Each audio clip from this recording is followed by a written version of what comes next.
raadiyoonii Dirree Shaggar. Raadiyoonii Dirree Shaggar. Raadiyoonii Dirree Shaggar.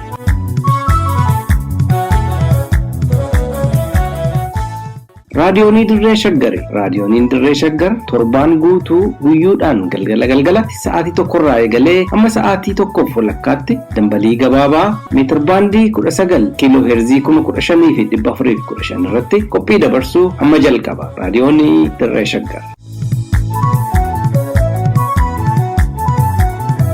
Yooyyaa akka mooltan dhaggeeffattoota keenya kabajamoo caamsaa 3/2022 raadiyoonii Dirree Shaggar irraa oduu keenya kibxata galgalaa isin dhageechifna. Oduu waliin Angurmechaa Gammachuuti. Godina Shawaa Lixaa aanaa Adaa Bargaatti poolisiin humna addaa Oromiyaa namoota nagaa 40 ol ajjeesuun himame. Poolisiin magaalaa Finfinnee namoota ayyaana Iid al-Faxir kabajaa turan irratti dhukaasa yookiin boombii imimmaanessuu darbate. Karrayyuun ammallee mootummaa bilxiginnaatiin haleelamaa jira jedhame. Kunniin ijoowwan oduu keenyaarraati amma tokko tokkoon.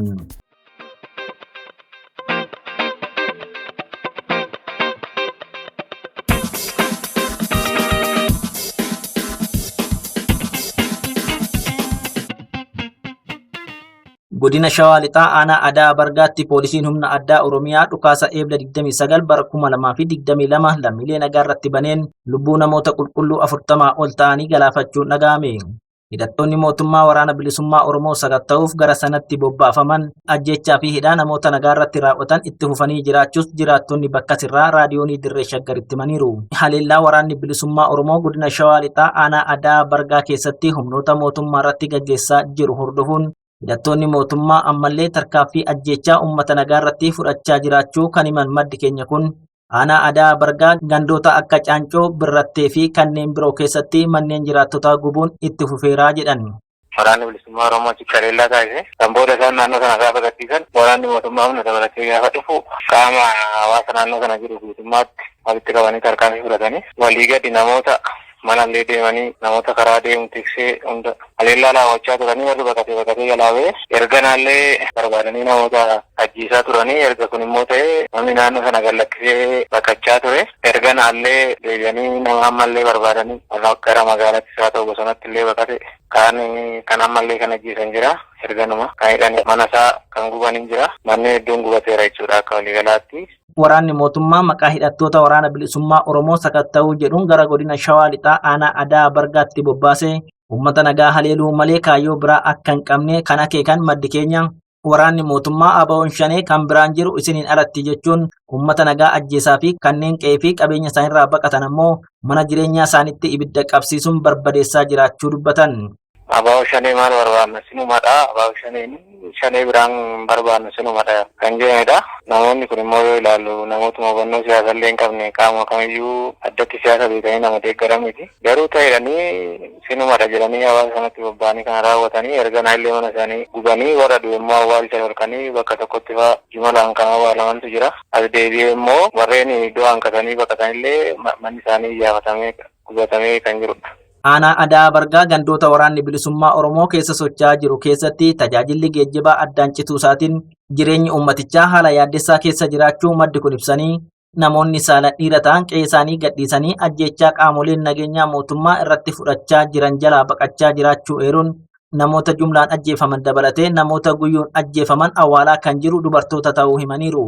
Gara sanatti amma sochiin konkolaataa dhaabbateera.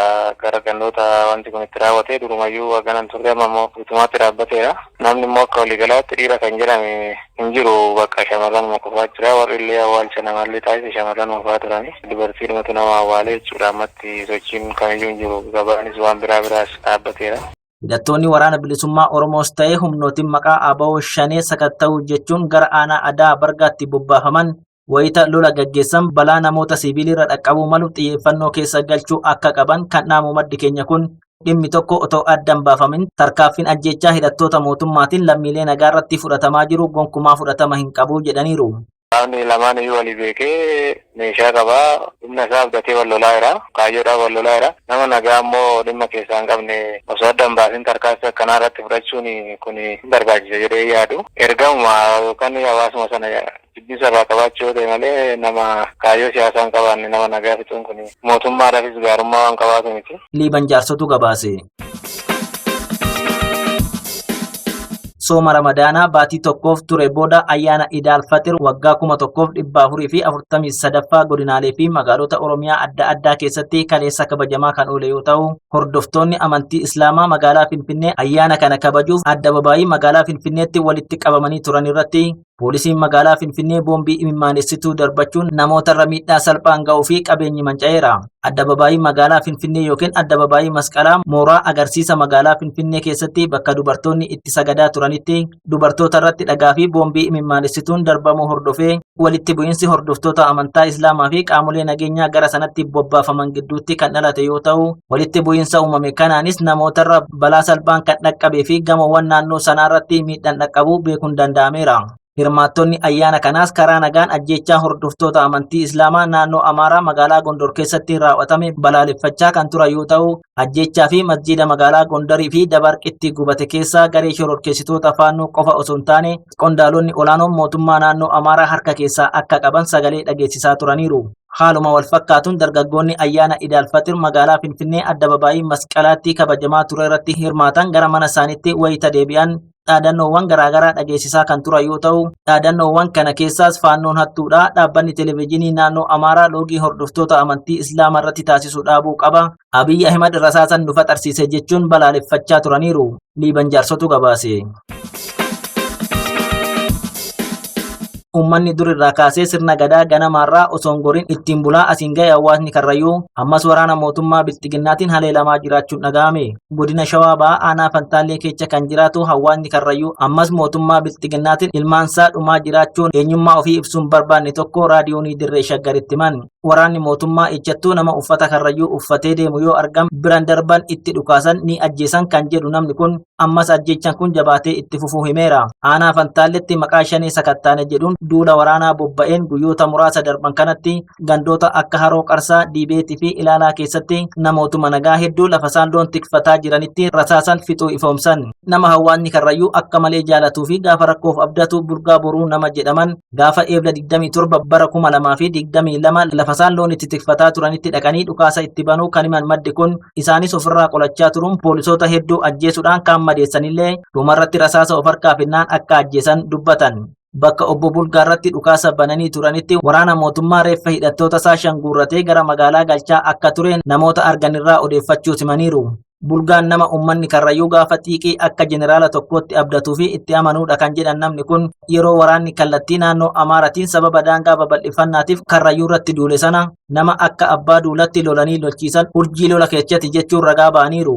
Bulgaan nama beekamaa ta'uu isaaniitiin duuti isaanii qofti haa dhaga'amu malee Karrayyuurraa guyyaadhaan namni ajjeefamaa akka oolu himan. Mootummaan Bilxiginnaa maaliif Karrayyuu irratti haala hamaan xiyyeeffate gaafii jedhuuf namni kun yoo deebisan mootummoonni Habashaa bara Minilik lammaffaarraa kaasee hanga Bilxiginnaatti kan Karrayyuun hin lolin jiraachuu baatullee mootummaan Bilxiginnaa bara bulchiinsaa muraasa keessatti ajjechaan Karrayyuu irrattis ta'e uummata Oromoo irratti raawwachaa jiru ulfaataa ta'uusaa mirkaneessan. Fira fakkaatteer isaa shimbira nyaatte akkuma jedhamu Bilxiginnaan afaaniin waa'ee gadaa haasawaa Karrayyuu jala bu'uusaa kan eeran namni kun sirna gadaa Karrayyuu diiguuf waajjira aadaa fi turizimiitii beekamummaa akka gadaan fudhattu gaafatanii Karrayyuun diduu eeran. Gaafas abbootii gadaa itti malan. Ergasii nama karaa hundaan ummataaf yaada jedhanii amanan ajjeesuu, hidhuu, adamsuu fi maqaa balleessuu jalqaban. Kana duras akkuma abbootiin gadaa rashanamaniin guyyaa sadaffaatti jabaa daangaa Karrayyuu irratti lole nama goota ta'e Dooyyoo Hawaas jedhamu ajjeesuu himan. Lola amma Bilxiginnaan Karrayyuun lolaa jiru kana keessattis sa'a nama dhiiraa dubartiin hin safeeffataman. Diinummaa hamaa horii ajjeesee nyaatu argaa jirras jedhan. Itti dabaluunis Bilxiginnaan karaa namoota ergamtoota isaa ta'aniin chaappaa maqaa abbootii gadaa Karrayyuu jedhuun tolchee Karrayyuun harkatti diduu himuun namoota waan kana dura dhaabbatan akka diinatti ilaaluun tiksee gola Oromiyaa keessatti kagaalaaf socho'ullee dhoowwuun Karrayyuu kallattuma maraan dararaa jiraachuu himeera. Mootummaan Bilxiginnaa abbootii gadaa eega fixees Karrayyuu irratti xiyyeeffachuun ajjechaa fi hidhaadhaan dararaa turuu akkasumas daangaa Karrayyuus amaartotaan saamsisaa jiraachuusaa gabaasaa turuun keenya kan yaadatamudha. Oduu keenya ittaanuun godina Gujii Lixaa magaalaa Bulee Horaatti dhukaasa qaamoleen nageenyaa mootummaa walirratti bananiin bulchaan godinichaa miidhamuun dhaga'ame.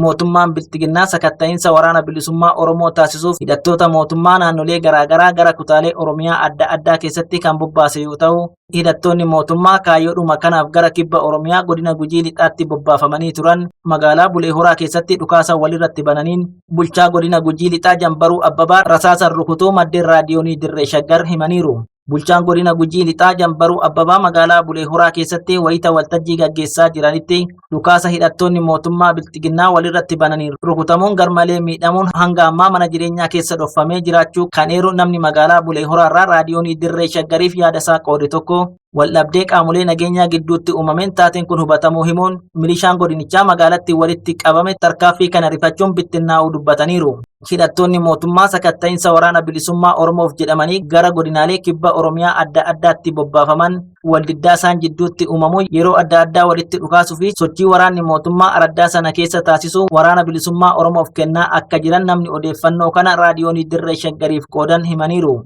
Liiban Jaarsotu gabaase. Godina Arsii Bahaa aanaa Zuwaayii Dugdaa keessatti hidhaan garmalee hammaachuun dhaga'ame. Mootummaan biltiginnaa Oromiyaa godinaalee garaagaraa keessatti sochii waraanni bilisummaa Oromoo taasisaa jiru sodaachuun tarkaaffii ajjeechaa hidhaa fi reebicha namoota nagaa irratti fudhachaa kan jiru yoo ta'u, godina Arsii Bahaa aanaa Zuwaayii Dugdaa keessatti haadholii daa'imman hoosisan dabalatee tibbana namoota dhibbaan lakkaa'aman mana hidhaatti guuraa jiraachuun dhaga'ameera.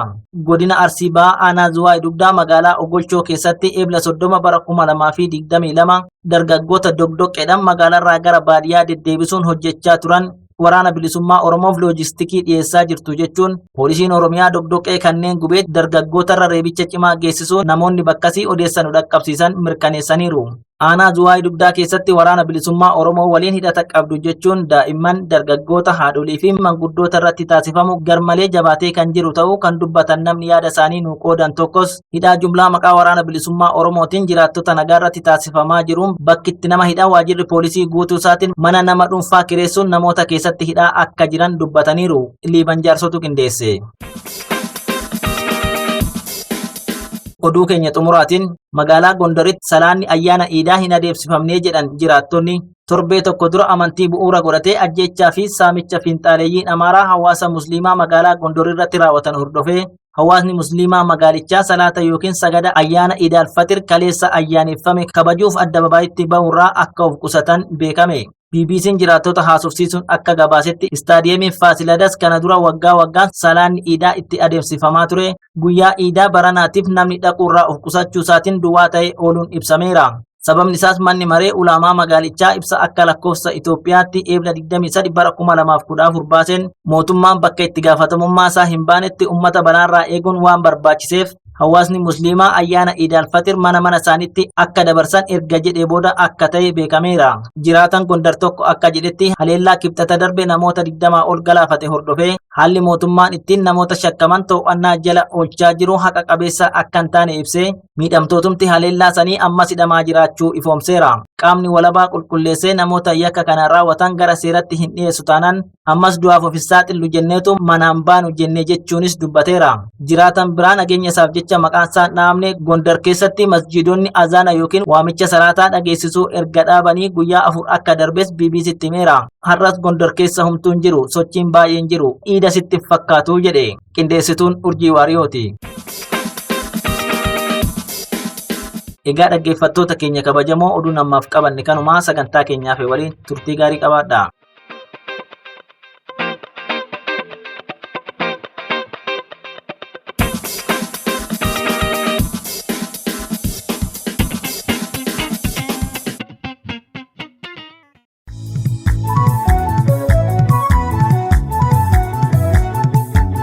raadiyoonii Dirree Shaggar.